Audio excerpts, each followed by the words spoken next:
Donc pendant cette conférence, on va parler de la production graphique de Caravan Sandwich, notamment d'environnement art parce que tout simplement c'est mon domaine.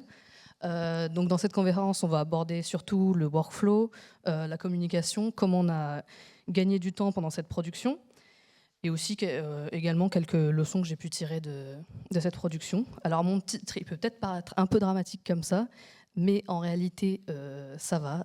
C'était pas si dramatique que ça. Le jeu est sorti et je suis là pour en parler. On est arrivé au bout de la traversée au final. Donc ça va peut-être faire un peu répétition, mais du coup, je vais quand même me présenter. Donc j'étais level artiste et environnement artiste sur Caravan Sandwich, avec du coup Plain Toast. C'était ma première expérience professionnelle, cette production. Aujourd'hui, je travaille en freelance. J'ai pu notamment travailler sur Hello Kitty Island Adventure récemment, avec un studio d'outsourcing qui s'appelle Cosmic Cloud Studio. Et donc je pense qu'on peut remarquer un peu que je suis un peu plus spécialisée dans tout ce qui est un peu plus stylisé, mignon. J'aime bien les chiens, tout ça, quoi.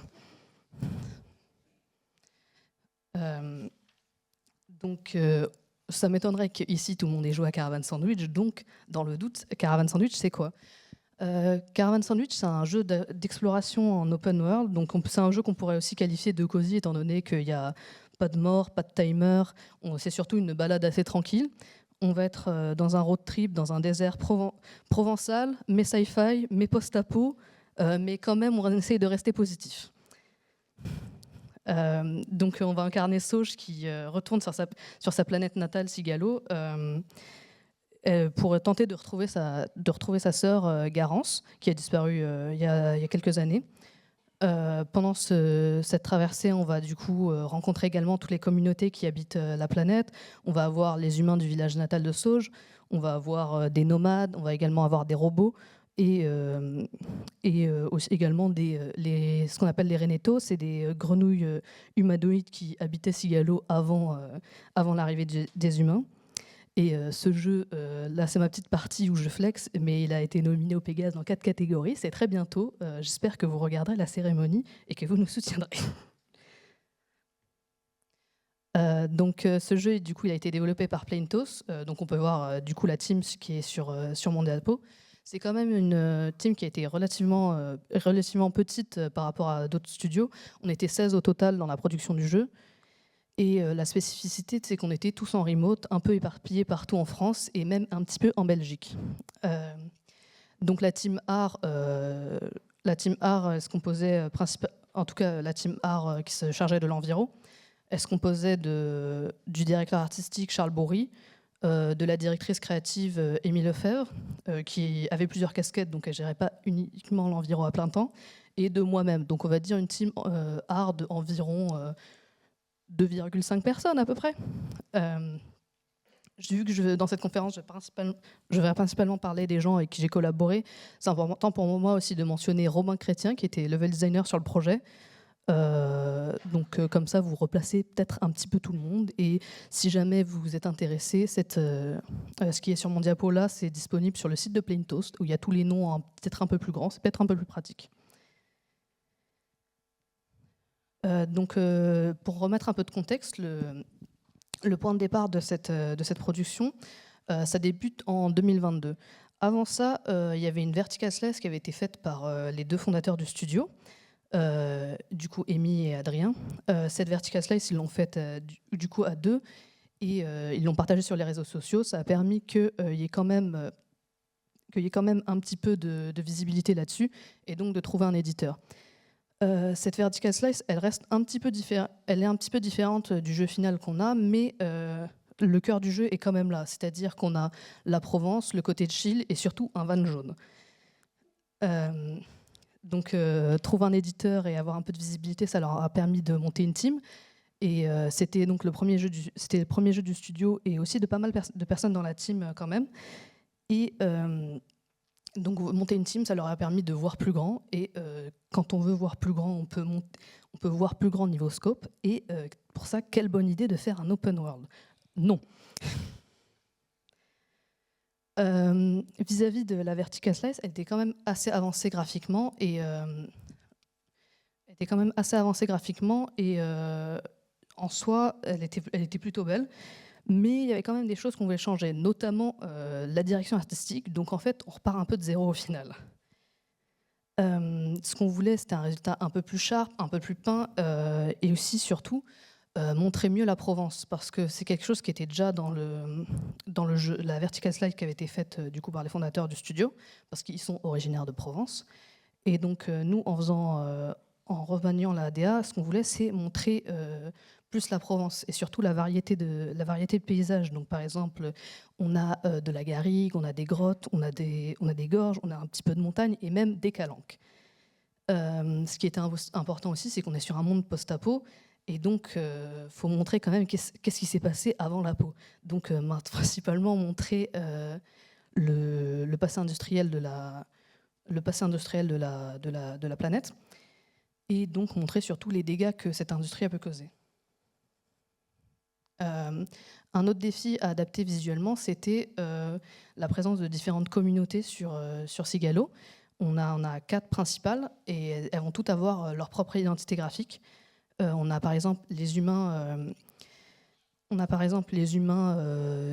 du village natal de Sauge qui se centrent autour de la récupération, autour du recyclage, et vraiment une volonté d'autosuffisance. Il y a également les humains, des humains de groupes nomades qui vont se centrer à peu près sur les mêmes thèmes, mais ils vont donc en plus être accompagnés de véhicules, de tentes et ce genre de choses. On a également les robots qui vont habiter les anciennes ruines laissées par l'industrie. Donc on va les retrouver avec pas mal de machines, d'électronique. Et une dernière communauté qu'on a, c'est les Reneto. C'est donc des grenouilles humanoïdes qui vivaient avant l'arrivée des humains. Et donc aujourd'hui, on peut plus les retrouver dans les grottes, et donc avec un peu plus de végétation humide et vraiment une DA un peu différente. Une dernière communauté, mais cette fois qui a été cut, c'était les sandwichs, qui ont donné donc le nom de Caravan Sandwich. On les voit quand même, mais on ne va pas vraiment voir leur habitat. Et donc, c'est donc les sorcières des sables, et ça n'a pas été fait par manque de temps. Donc, ça faisait quand même pas mal de choses à prendre en compte dans cette nouvelle DA, pas mal de défis à adapter. Et donc, avec tout ça, on commence par quoi ? Moi, j'arrive après la fin de la pré-prod. C'est ma première expérience professionnelle. Et quand j'arrive, il y a beaucoup de rêves qui ont été accumulés. Il y a pas mal de concept art qui ont été faits, mais ça reste des idées assez rough. Et même si la pré-prod était terminée, il y a quand même beaucoup d'idées qui n'étaient pas fixées parce que cette pré-prod était quand même assez courte. C'est-à-dire que ça a continué à évoluer même après ça, et dont en art et en enviro.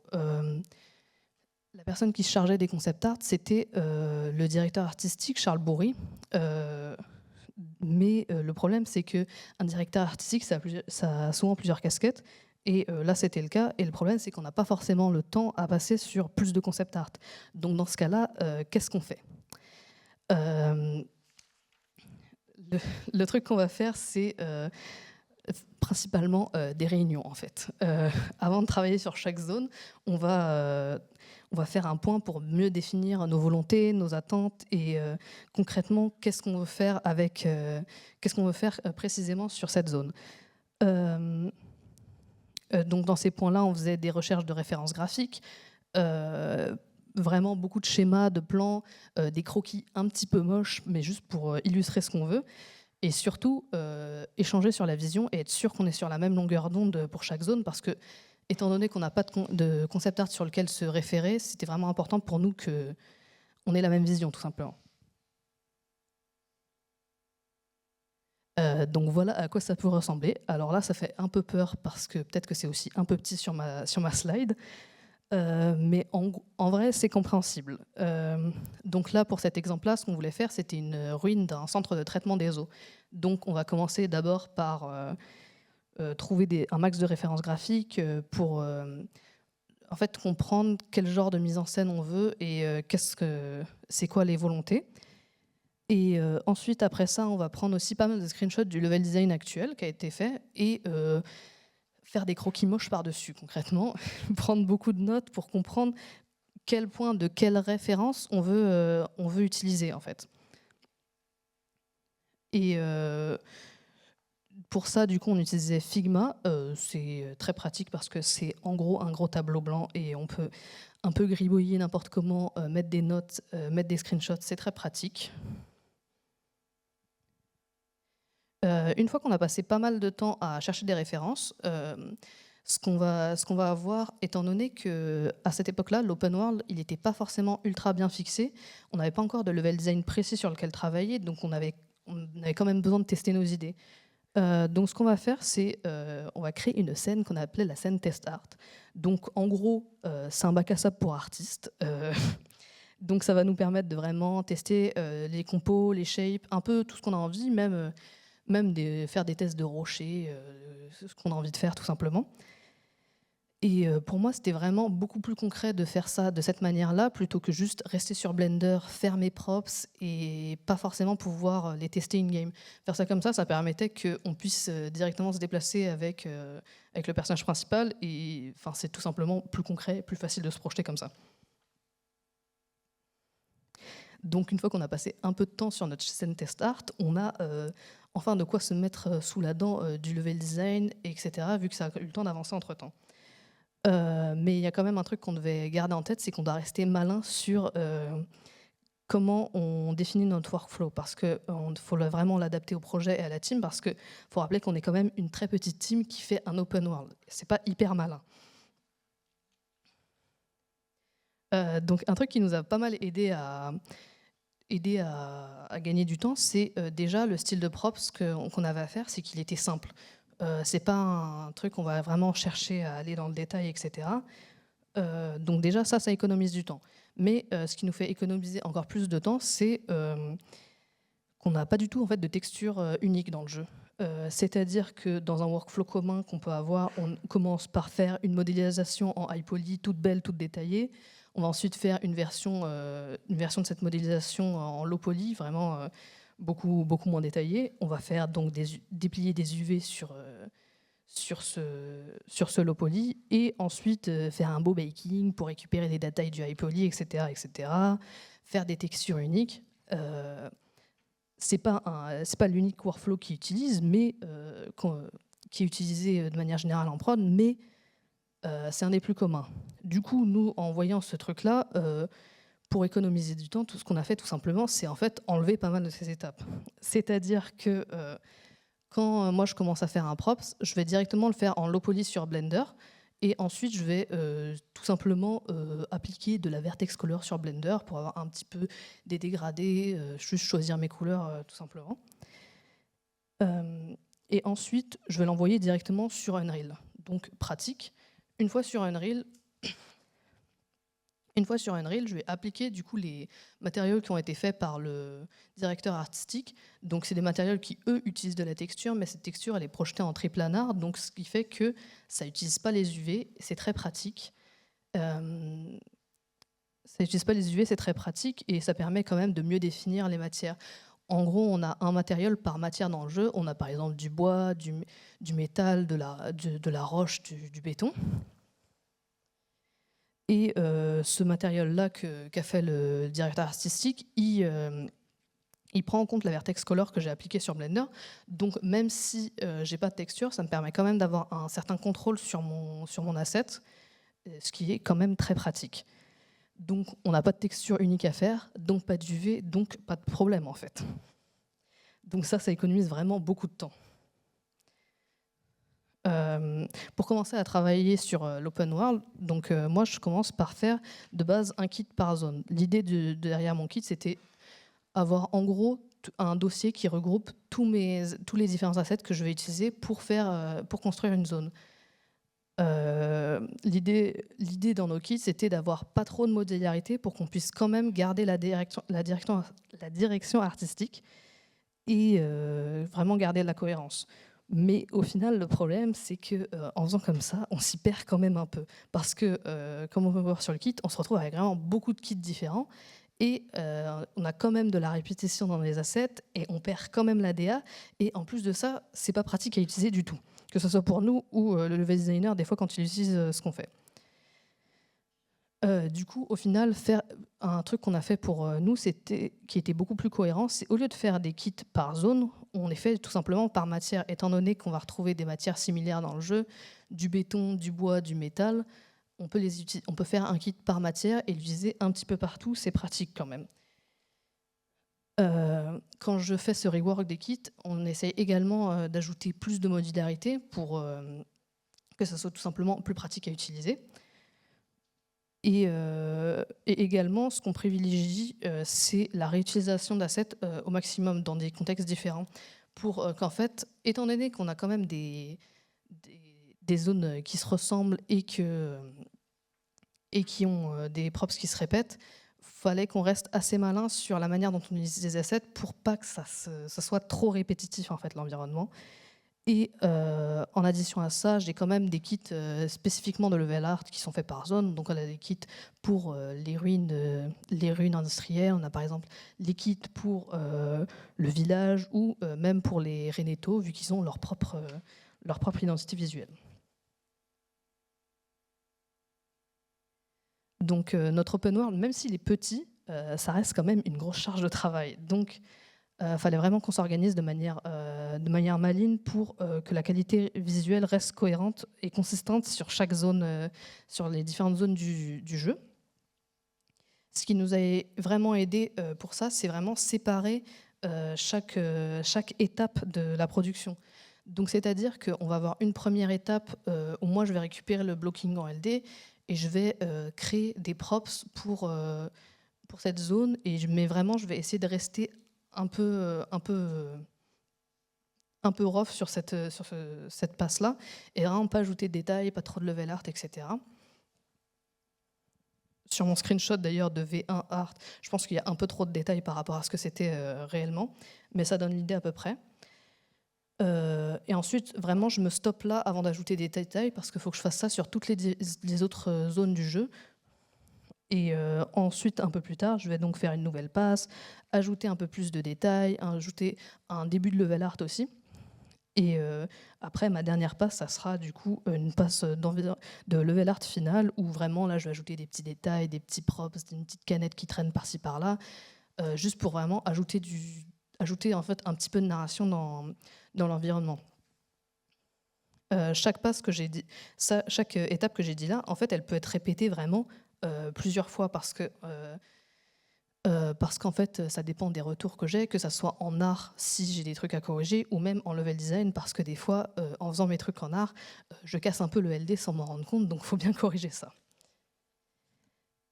En soi, ce que je raconte là, je pense pas que ce soit si déconnant que ça, séparer les étapes, je pense que c'est pas novateur, mais c'était important de le mettre c'était important pour nous de vraiment le mettre en lumière là, parce que on est sur un open world, et en fait le problème qu'on aurait pu avoir en passant de l'étape 1 à l'étape finale en faisant en une seule passe, ça aurait été qu'entre deux zones, il y avait vraiment un gros gap de qualité visuelle.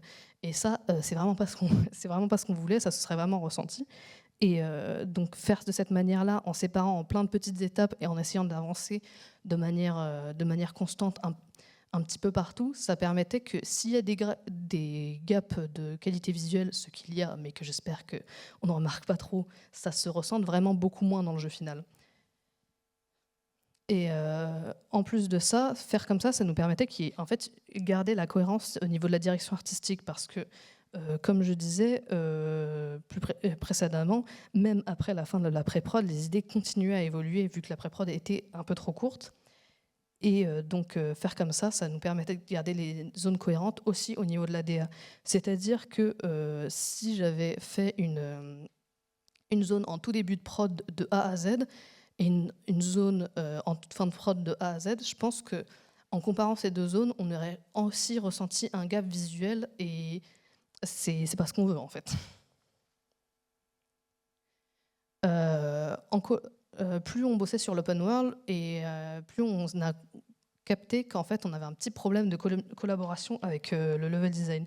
C'est-à-dire que c'était pas fluide, c'était un petit peu compliqué c'était un petit peu compliqué de communiquer, et Moi, personnellement, j'avais pas mal de mal à bosser sur ce que je récupérais en LD, parce que le LD, il était franchement cool, mais c'était hyper compliqué de l'adapter à la DA qu'on avait en fait. Euh, la raison à ça, c'était que on communiquait soit pas assez avec le DA, ou peut-être pas de la bonne façon en fait. Un problème qu'il y a eu, c'est que notre communication, on l'a pas assez centrée autour de notre vision en art, et vraiment, on n'a pas assez communiqué avec le level designer, les idées qu'on avait, les références qu'on avait, les volontés qu'on avait, et concrètement, ce qu'on voulait en termes d'espace et de shape, on ne l'a pas dit au level design. On l'a pas assez dit bien clairement au level designer, donc ça a vraiment posé souci. Un autre truc qu'on a en problème, c'est que entre art, level design et narration, on n'a pas assez, communiqué en fait comment on veut raconter l'histoire de Sigalo. On sait qu'on a une planète qui a été victime de l'industrialisation, mais concrètement, comment ça se définit dans notre open world, on l'a pas trop défini en avance. C'est-à-dire que on ne définissait pas spécialement quand le level designer travaillait sur une nouvelle ruine. On n'avait pas spécialement en amont réfléchi à OK, cette ruine-là, en fait, ça va être, je ne sais pas, une zone de stockage, une usine ou je ne sais pas trop quoi. On ne l'avait pas dit. Et en plus de ça, avec du coup les idées qui évoluent même hors de la pré-prod, ça a eu un impact également sur le game design et donc le level design et donc l'art aussi. Ce manque de fluidité, il a été aussi, il nous a vraiment fait perdre du temps et vraiment ça nous a fait recommencer des choses beaucoup trop de fois. Beaucoup trop de fois, on aurait vraiment dû s'en inquiéter plus tôt parce que le level design, c'est ce qui définit comment on va naviguer dans les environnements que moi je vais retravailler après. Donc ça aurait vraiment dû être quelque chose qui aurait dû ticker plus tôt. Étant donné qu'on bossait en remote aussi, autant en art, on avait vraiment pris le réflexe de communiquer un peu tout le temps sur Discord et du coup on échangeait pas mal de façon régulière, mais c'est pas un truc qu'on a pris comme réflexe avec le level designer. Donc je pense que ça a aussi accentué notre manque de fluidité dans la collaboration. Donc concrètement, comment on arrange ça ? On fait des réunions encore. Donc pour la réunion qu'on avait fait spécifiquement pour à ce moment-là, la question de cette réunion, c'était comment fonctionne l'industrie de Sigalo, parce que c'est quelque chose qu'on n'avait pas assez défini avant. Donc on va essayer de définir à l'avance comment fonctionne mieux, à quoi sert chaque partie de la map et à quoi sert concrètement chaque bâtiment de la map. Et aussi, il fallait qu'on réfléchisse à comment on réutilise un maximum ce qui a déjà été fait, parce que c'était quand même bien, c'était juste, il fallait le réadapter à ce qu'on essayait de raconter là tout de suite. Donc voilà la map qui a découlé de cette réunion. En gros, on a essayé de diviser la map par étapes de production dans l'industrie Sigalo. Donc par exemple, c'est à ce moment-là qu'on a décidé de mettre une mine pour vraiment montrer là où ils allaient chercher les ressources à l'époque de l'industrie. On a aussi un peu mieux défini là où il y avait l'usine, donc là où ils allaient transformer les ressources. On a mieux défini des zones de stockage, là où ils allaient stocker des ressources. C'est aussi à ce moment-là qu'on a ajouté un port où là on peut imaginer qu'il y avait d'autres. Il n'y a pas que cette zone de production sur Sigalo et on peut imaginer qu'il y a du coup de l'import-export vers d'autres usines, etc. On ajoute également à ce moment-là pas mal de zones, des zones de tours de communication, un héliport, des zones d'habitation pour les ouvriers à l'époque, et pas mal en fait tout simplement de choses différentes. Alors, on n'est pas ingénieur, donc je ne pense pas que cette industrie soit très réaliste, mais l'idée derrière, c'était pas forcément que ce soit réaliste, c'était simplement que quand le joueur se balade dans les différentes zones, il puisse un peu deviner à quoi servait le bâtiment à cette époque-là. Et en faisant ça, même si c'est pas une industrie qui est forcément réaliste parce qu'on n'est pas ingénieur, ça rend quand même la chose plus crédible. Si on voit une mine, une usine, du stockage, etc., on imagine un peu mieux les étapes de production, donc ça rend vraiment la chose plus crédible, tout simplement. Cette collaboration, elle était hyper importante parce qu'en soi, le level designer seul, il racontait déjà des histoires dans son level design, parce qu'on navigue pas forcément de la même façon dans une usine que dans une zone de stockage, que dans une tour de communication. Donc c'était vraiment très important de communiquer là-dessus.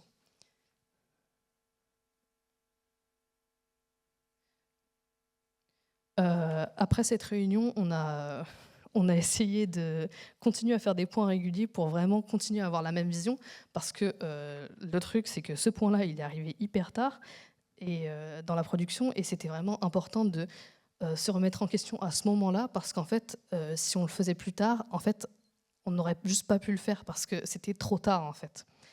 Et vraiment, en continuant à communiquer, faire des points réguliers pour être sûr qu'on partage la même vision, ça nous permettait vraiment de ne pas forcément faire marche arrière à un moment, parce qu'on pouvait tout simplement pas se le permettre. Pendant la production, en art, on s'est souvent répété une phrase, c'était trust the process. Moi, c'était un truc que je répétais un peu dans ma vie, mais un peu comme une blague, un peu t'inquiète, t'inquiète, ça va le faire, trust the process, quoi. Euh, mais en fait, au final, pendant la production de Caravan Sandwich, ça a vraiment pris tout son sens, parce que, comme je disais précédemment, on utilise un process qui est itératif, donc c'est bien, ça nous correspond bien pour toutes les raisons que j'ai dit précédemment, mais le problème, c'est que pendant une longue partie de la prod, en fait, c'est hyper moche.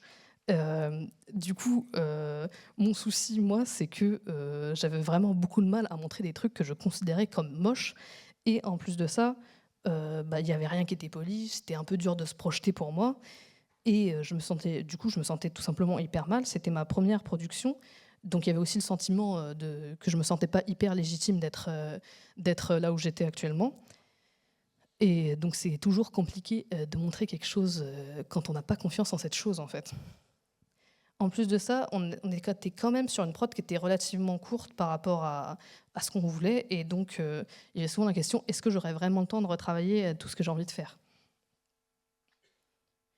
Une autre chose qui m'aidait pas spécialement, c'est que au tout début de la conférence, je l'avais mis, mais il y avait une vertical slice qui avait été faite, et cette vertical slice, elle était quand même hyper belle visuellement. Ça avait été fait à l'époque par la directrice créative, et en fait, c'était beau. Et en fait, nous, vu qu'on repartait un peu de zéro à ce moment-là, là tout de suite, c'était là tout de suite, c'était pas le top quand je me posais ces questions-là. Et je me posais vraiment la question, est-ce que ça valait le coup de faire tout ça? Est-ce que c'était pas mieux avant, au final? Et aussi, un truc qui aidait pas non plus, c'est que j'avais toujours le sentiment de devoir faire mieux que cette vertical slice, alors qu'en réalité, c'était pas le but, en fait. C'était pas du tout le but. Ce qu'on voulait, c'était juste avoir un résultat différent. C'est pas, il y en a pas un qui est mieux que l'autre, c'est différent, tout simplement. Donc au final, ce sentiment s'est quand même arrangé au fur et à mesure, heureusement. Déjà, la raison principale, c'était que je travaille, on me paye pour ça, il faut bien que je montre à un moment que ça avance quand même. Ça peut être pratique. Et en plus de ça, vu qu'on faisait très souvent des points, ou juste en étant en vocal tout simplement avec le directeur artistique, moi je partageais ma vision au directeur artistique, mais lui me partageait aussi la sienne, et globalement dans l'équipe on partageait vachement ce qu'on avait en tête, etc.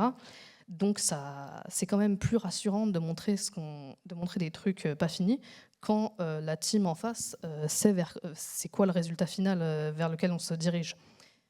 Donc ça aide vraiment à prendre confiance là-dessus. Et un autre truc c'est pour ça que pour moi c'était vraiment hyper important. C'est vraiment hyper important de dire, de vraiment montrer vos trucs en cours, même si vous êtes mal à l'aise. C'est parce que déjà ça a été hyper compliqué pour moi de faire juste mes environs de A à Z, puis ensuite de les montrer, parce que déjà ça m'aurait pris beaucoup trop de temps. Et en plus de ça, il y a quand même des feedbacks à prendre, et c'est quand même plus facile de faire des feedbacks sur quelque chose qui n'est pas fini. Et c'est aussi plus facile de les appliquer sur quelque chose qui n'est pas fini, et c'est aussi moins déprimant de les appliquer sur quelque chose qui n'est pas fini.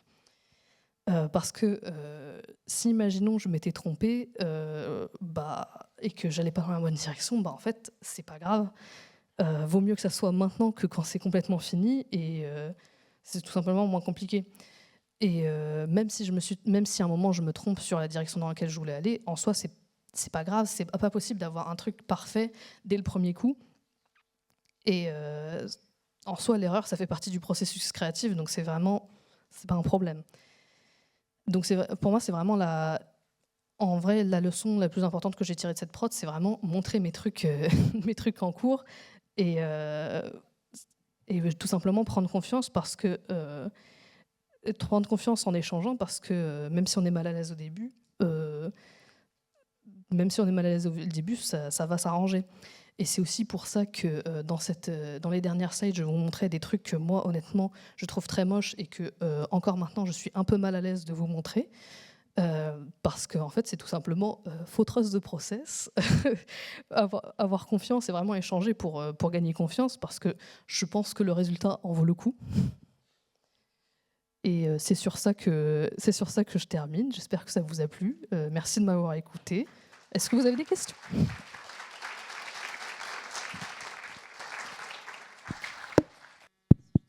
Merci beaucoup en tout cas pour cette conférence qui était super intéressante. Et merci de m'avoir invité. Merci pour les gifs et les petits mèmes, c'était très cool. J'espère que vous avez aimé mon chien, il s'appelle Tika.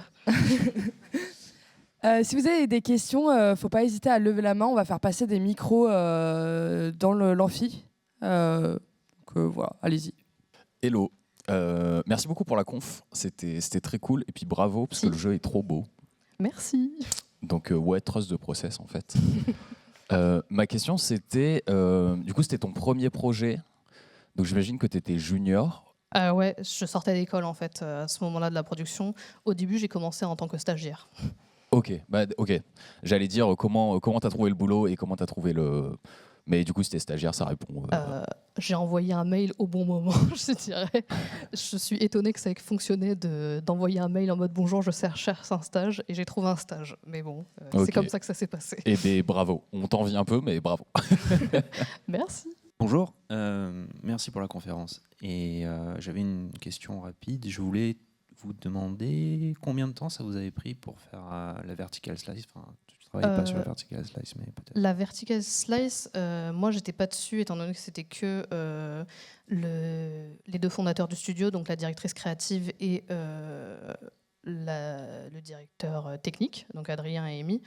Là, comme ça, je crois qu'ils l'ont fait en quelques mois. Là, comme ça, je te dirais 6 mois, mais je ne suis pas forcément sûre de l'info que je te donne. Et après, sinon, le truc auquel je peux répondre, c'est que moi, j'étais sur la production de juin 2022 à septembre 2023 environ. Voilà. C'est pas 100%, c'est pas 100% la question, mais c'est une info que je peux te donner. Bonjour, du coup merci également pour la conférence, c'était très intéressant. Du coup j'avais une petite question par rapport à... Tu disais que tu n'étais pas à l'aise de montrer certains assets, etc., certains rendus. À partir de quel pourcentage, si on peut dire, de la production, on commence à se dire ok là c'est bon, là ça commence à prendre forme, là c'est ce que je veux montrer? En vrai, je te dirais que le résultat graphique, je pense qu'il a été intéressant aux alentours de environ 6 mois de production. Mais avant ça, j'avais quand même un peu plus confiance de montrer mes trucs parce que je comprenais un peu plus vers là où on allait et j'avais un peu plus la vision vers de ce vers quoi on se dirigeait. Donc en vrai, je pense que cette période où j'avais pas du tout confiance, ça a dû être les 2 premiers mois de production. Mais en vrai, des fois, il y avait des pics de je suis très mal à l'aise de montrer parce que il y a des trucs où on est forcément un peu plus fier de soi sur lequel on travaille. Mais ouais, même quand le résultat n'était pas encore ce que je trouvais beau, j'avais quand même réussi à prendre un peu plus confiance en échangeant justement. Ouais, tu parlais du coup c'était super intéressant. Tu parlais de la partie de difficulté avec le level design de communication et du coup comment les réunions ont permis de synchroniser. Est-ce qu'il y a eu d'autres éléments qui ont permis au fur et à mesure de la prod d'être plus synchronisés et plus en accord les uns avec les autres? En tout cas avec le level designer, parce que moi c'était la personne avec qui je collaborais le plus en soi, enfin une des personnes. C'est surtout continuer à faire des points régulièrement. Et en fait, je mettais le même de My Body is a Machine that Turn Game Development into Meeting, mais en fait, c'est parce que tout ce même, pas que en enviro et en level design, ça résume bien la production. Je pense qu'on faisait un peu trop de réunions, donc c'est vraiment ça qui a aidé en soi à la cohérence de l'équipe. Et peut-être, après, ça faisait quand même beaucoup de réunions des fois, donc c'est pas, c'est pas que un point positif. Bonjour, je vous remercie pour cette conférence. J'aime beaucoup le style du jeu. Et ce serait pour savoir, en fait, est-ce que votre parcours, du coup, un peu en général, est plus sur la 2D ou sur la 3D? En fait, le travail, ça a été surtout fait un peu comment? Moi, en fait, je suis uniquement professionnellement, je fais uniquement de la 3D. Je fais pas du tout à part des croquis un peu moches, je fais pas de 2D dans mon travail. Du coup, c'est vraiment que de la 3D. Après, sur la production, il y a quand même eu des concept art, de la prod 2D, etc. Mais ça me concernait moins. Enfin, ça me concernait quand même, mais c'était pas moi qui les faisais. Merci. Merci beaucoup pour la conférence. Je me demandais comment s'organiser le travail quand on travaille un peu seul et qu'on prend, je suppose, un peu parfois des décisions qui vont être peut-être remises en cause après, où on va avoir des retours. En fait, vu que, comme je disais, on faisait un peu trop de réunions, au final, pendant ces réunions, étant donné qu'on échangeait pas mal, en fait, ça répondait aussi à pas mal de questions que j'avais. Et du coup, en fait, si j'avais des décisions à prendre en termes d'enviro ou quoi, soit j'envoyais tout simplement un petit message au DA en mode est-ce que tu penses que c'est bien ça, ou sinon je les mettais juste et je lui présentais dans la prochaine réunion qu'on faisait, ce qui était souvent le lendemain, parce qu'on commençait toujours la journée par un petit point de 15 minutes, on échange tout ça. Bonjour. Pardon. La conférence était super cool, pardon. Je sais pas si c'est ton chien, mais il est incroyable. Oui, c'est mon chien, elle est très mignonne. Il est super. J'ai plus une question au niveau préparation. Si par hasard, je sais pas, je veux faire un portfolio qui se tourne vers le level art et l'enviro, c'est quel conseil que tu donnerais du coup pour un premier emploi, pour une recherche de stage et tout ça, au niveau de la construction? Parce que je suis toujours un peu en réflexion entre à quel point il faut des choses techniques, à quel point il faut des choses artistiques, à quel point on fait des choses un peu génériques que tout le monde fait. C'est quoi tes conseils par rapport à ça? Mes conseils, c'est en fait, si tu te diriges vraiment uniquement level art enviro, moi c'était un truc que j'avais de base dans mon portfolio, c'était mettre que de l'enviro et pas autre chose. Après, du prof, ça peut passer aussi, mais concrètement, ça serait ça un de mes conseils, mettre vraiment que ça pour montrer que tu es vraiment spécialisé en ça, sinon les gens ne savent pas vraiment. Et moi, du coup, vu que je suis plus spécialisée en un truc qui est un peu plus stylisé, au début, je me posais vachement la question, est-ce que je devais mettre un peu des styles différents, un peu des trucs différents? Mais au final, si ça te plaît de faire que des trucs stylisés ou que des trucs réalistes, tu peux mettre que ça dans ton portfolio, en soi, c'est pas un souci.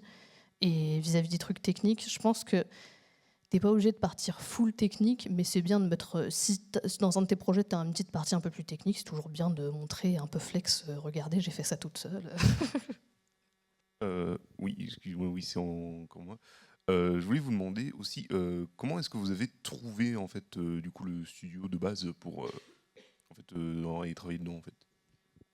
Moi, vu que je cherchais un stage à ce moment-là, en fait, ma stratégie, c'était que je suis allée sur le site de la FJV. J'ai regardé tous les studios qui étaient disponibles dans les zones géographiques dans lesquelles je pouvais me déplacer. Et aussi, je fais une sélection des studios qui avaient des styles qui me plaisaient parce que moi, j'aime bien les trucs un peu stylisés, un peu mimi. Donc, je me voyais un peu mal postuler dans des trucs très réaliste, un peu dark, etc. Donc j'ai d'abord fait une première sélection, justement en parcourant le site de la FJV un peu partout. J'ai envoyé mes mails en ayant beaucoup d'espoir. Après, quand il y a des annonces, j'ai postulé aussi. Mais je pense que j'ai eu un coup de chance sur ce coup-là.